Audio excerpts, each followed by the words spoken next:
Yeah, so this is, I think, what, day 3? And I was just saying I'm a little bit achy because I'm not used to standing up and walking around a whole bunch.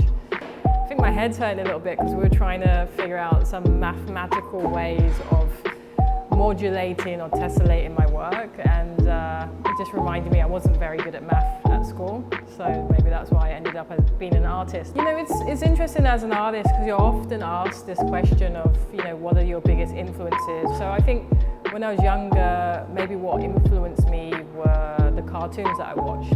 I watched a lot of cartoons, and I think in a way, you know, you're being inspired by what you're consuming. And kind of getting a little bit older, you know, it's more about being inspired by doing instead of consuming. It's about by doing. So I feel like my biggest influences are by like immersing myself in what's surrounding me. And one thing that I've learned is that, you know, the motifs or the themes that I have in my work now, which feel fresh and new to me, I'll find the sketchbook from 10, 15 years ago, and what I'm working on now is there.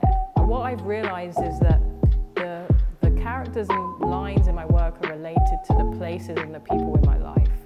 Furthermore on that, there's been characters in my work that have always been there. And for example, there's a boat in my work that the base of the boat is a bird.